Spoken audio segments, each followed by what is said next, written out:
live in a world that praises generosity, from social media posts celebrating selfless acts to spiritual doctrines urging us to give more than we receive. The ideal of the good person is often synonymous with the giving person. But what if I told you that being too generous can actually be destructive? That behind the mask of kindness often hides something more fragile, a fear of rejection, a hunger for validation, or even an avoidance of the self. This is not a call to become selfish, it's an invitation to examine the limits of generosity, not just as a moral or social value, but as a philosophical problem, because when kindness becomes compulsive, it stops being kind. When you give everything, you risk losing the one thing that truly matters: yourself. Think about the person who always says yes.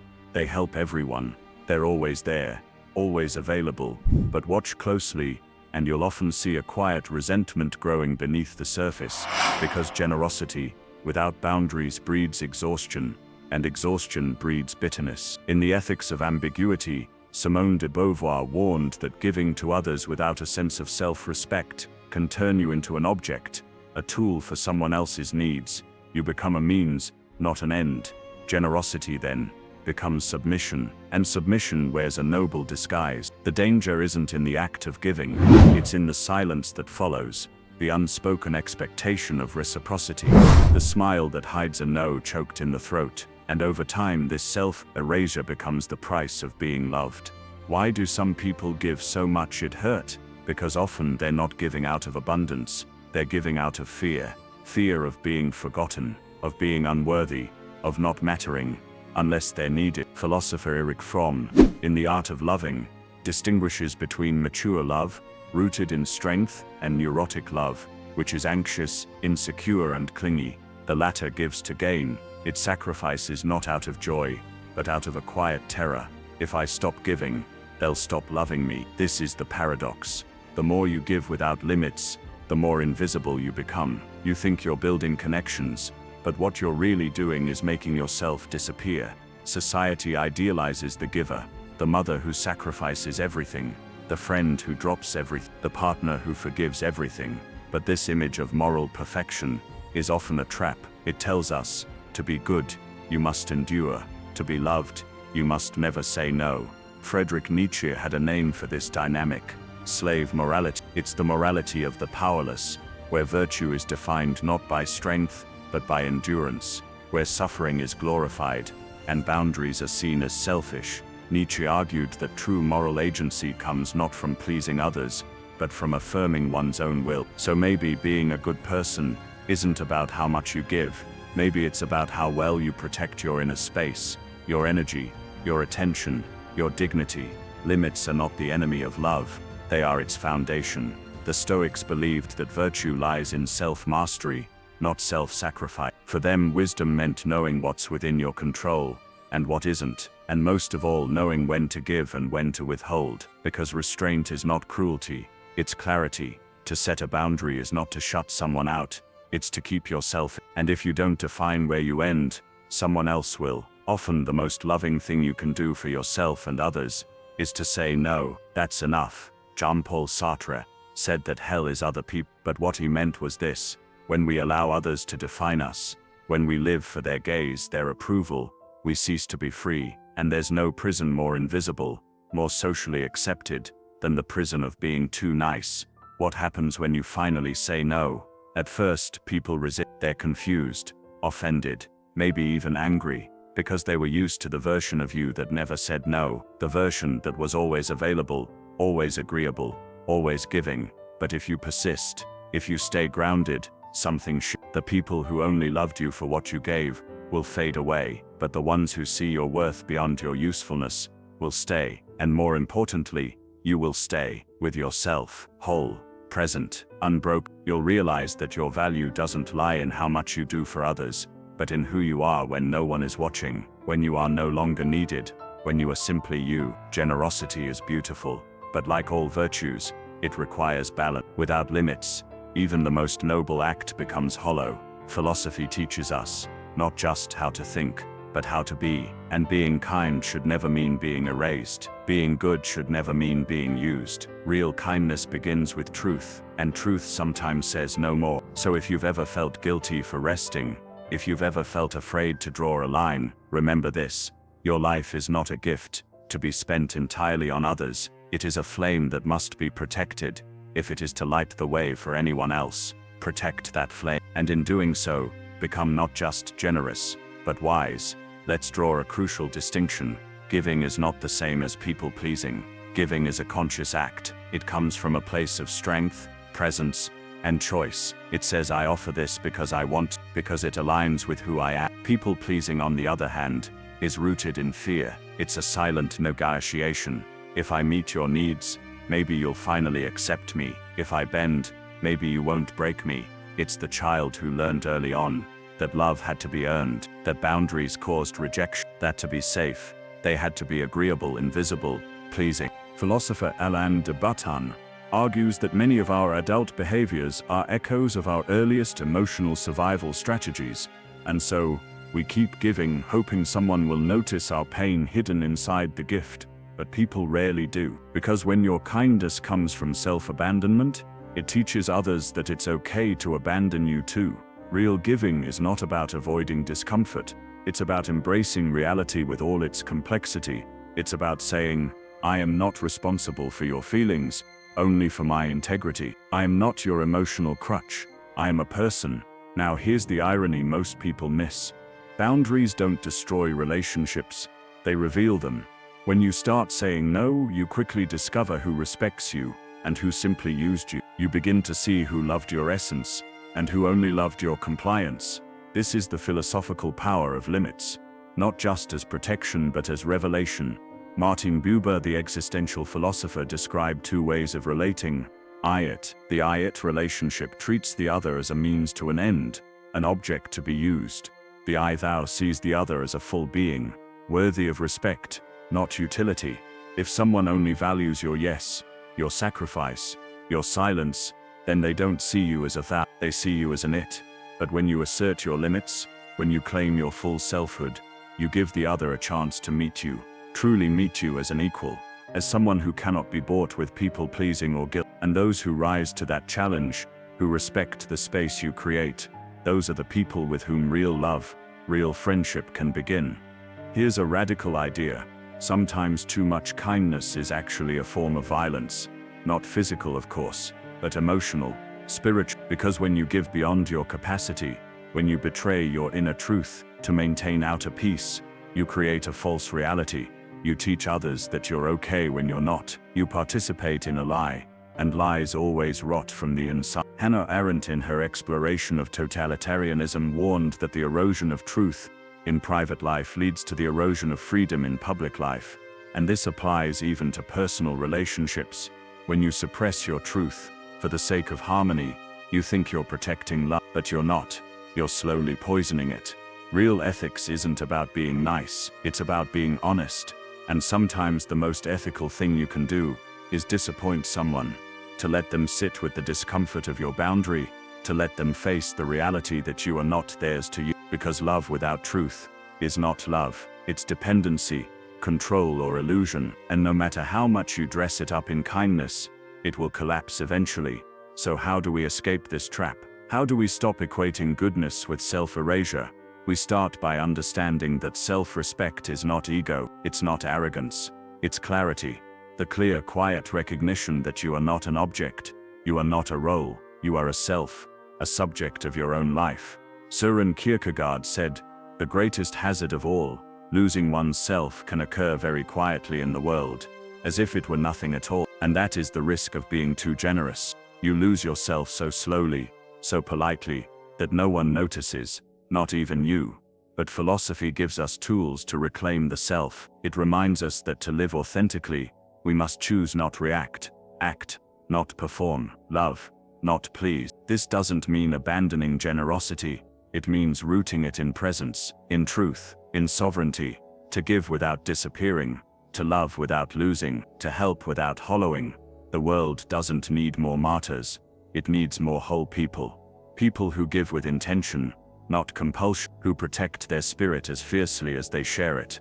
So if you find yourself giving too much, staying too long, bending too far, pause, ask yourself, who am I trying to please, and what would happen if I stopped? You might lose a few people, but you'll find someone far more important. And in finding yourself, your kindness will no longer be a mask. It will be a choice, a sacred offering from a place of fullness, not fear. That is where real love begins.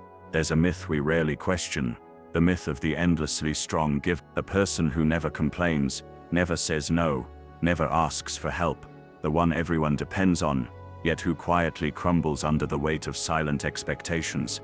We admire them, we even envy them, but we forget that behind their smile there's often exhaustion, resentment, and a deep ache that whispers, "When will it be my turn?" Simone Weil once wrote that attention is the rarest and purest form of generosity, and yet the self-sacrificing giver often receives none. No one notices their depletion. No one asks how they're really doing, because they've trained the world to believe they need nothing. But strength isn't about endurance, it's about honesty.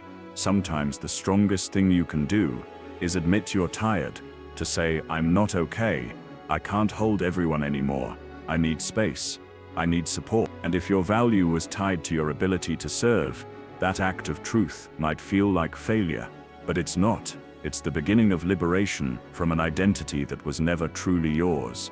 We live in a world that celebrates noise. The louder you are, the more you're seen, the more you give, the more you're praised. And boundaries? They're often mistaken for weakness, selfishness, or rebellion. But maybe rebellion is exactly what we need.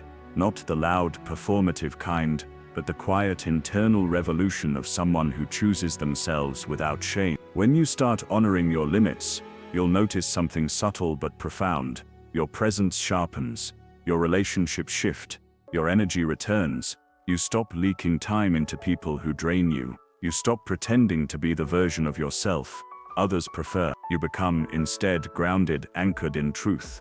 This doesn't make you harder, it makes you clearer. The Stoics believed in the concept of ataraxia, inner tranquility unshaken by chaos, and setting boundaries is part of cultivating that stillness. It's not withdrawal from the world, it's creating space within it where your soul can breathe. You're no longer reactive, you're intentional, and in that intention, something beautiful unfolds. Your kindness becomes luminous, not obligatory. Niceness, on the surface, is charming, it's polite, agreeable, safe, but as Carl Jung warned, what we repress doesn't disappear, it becomes shadow, and many so-called nice people carry immense shadows, buried anger, denied needs, forgotten selves. They've learned to smile instead of scream, to apologize instead of protest, and eventually they become strangers to themselves, well-liked, but hollow. Niceness is often a mask we wear to survive, but masks can suffocate. The philosopher Friedrich Nietzsche urged us to embrace the totality of the self, even the uncomfortable part, to integrate our darkness, not banish it, and in doing so, we become whole, no longer just nice, but real, complex, human. Being kind is beautiful, but kindness without boundaries is just self-destruction dressed in virtue. So maybe the next stage of your evolution isn't becoming more likable, it's becoming more honest, more complete, more true. Here's the miracle you don't expect. When you start living with limits, the love that remains is pure, not transactional, not guilt-bound, not performative, but mutual, reciprocal, alive. The friendships that survive your no are forged in respect. The relationships that deepen when you claim your truth are grounded in soul. You stop trying to be everything to everyone, and in doing so, you become everything to someone, yourself. From there, you can offer love, not out of depletion, but from wholeness, from choice. And that kind of love, it nourishes rather than drains, it frees rather than binds, it inspires rather than demands. It's not about being needed, it's about being seen. And that is the love philosophy points us toward, the love that doesn't ask you to disappear, but to emerge fully, fiercely, unapologetically yourself. So ask yourself, have you confused goodness with silence? Have you mistaken self-abandonment for love? Have you been applauded for giving too much when what you really needed was to be held? Then maybe it's time not to close yourself off, but to reclaim your center, to let generosity be a choice, not a currency, to let kindness be truth, not performance, and to understand, perhaps for the first time, that you are allowed to exist fully, even if it makes others uncomfortable, because limits don't end love, they begin it. Most of us carry invisible contracts, unspoken agreements we never signed, but live by. Be the reliable one, the fixer, the strong friend, the understanding partner, the accommodating child. No one explicitly asked this of us, but somewhere along the way, we absorbed the message. Your worth lies in your usefulness. So we perform, we give, we bend, we smile, even when it hurts, even when it costs us our peace. This is what Erich Fromm, the psychoanalyst and philosopher, called the marketing personality, where love becomes a product, and the self becomes a brand we tailor to the demands of others. But who are you when you stop marketing yourself? When you don't soften the truth to stay liked? When you don't say yes out of fear? At first, the silence feels terrifying, because without those roles, you're left with just yourself, raw, undecorated, real. But that's where freedom begins, not with more validation, but with less performance. Imagine your life as a house. Without walls, everything gets in. Noise, strangers, weather, chaos. But with walls, with doors and windows, you choose what enters. You decide what stays. This is what boundaries are, the architecture of a conscious life. Not prisons, but protections. Not punishments, but permissions to preserve your energy, your time, your essence. Brené Brown says, clear is kind, and boundaries at their core are clarity in motion. They say, I love you, but I won't betray myself to keep you happy. I care, but I won't ignore my truth just to maintain the peace. Boundaries don't destroy connection, they purify it. They reveal who honors your wholeness, and who only loves your compliance. And perhaps the most sacred thing you can do is choose to live in a house with doors you can lock and open at will. At some point you will have to disappoint someone in order to be true to yourself. It might be a parent, a partner, a friend, a boss, a mentor, even your former self, and it will hurt. You'll feel guilt, doubt, the temptation to apologize for simply existing differently than they wanted you to. But ask yourself, are you willing to betray yourself just to be understood, to abandon your needs just to keep their version of you alive? There is a quiet courage in disappointing others. It's not rebellion, it's self-respect. The philosopher Søren Kierkegaard once said that the crowd is untruth, and sometimes that crowd isn't a mob, it's the people closest to us. Disappointment is not failure, it's feedback. It tells you where your truth ends, and someone else's begins. And the ones who truly love you, they may not understand your boundaries at first, but they will learn to respect them. Because love that requires your self-erasure is not love, it's control. There's a moment, usually quiet, often painful, when you realize no one is coming to rescue you.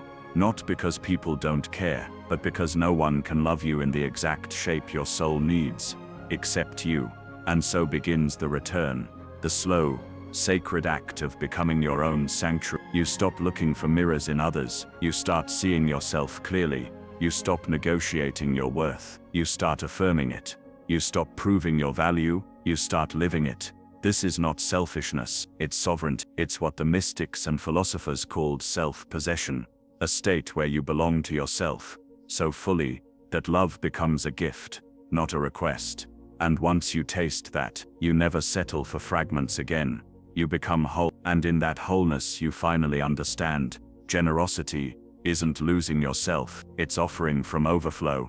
And boundaries aren't barriers to love, they are the shape love must take to be real. This is the quiet revolution. Not the loud tearing down of others, but the soft returning to yourself.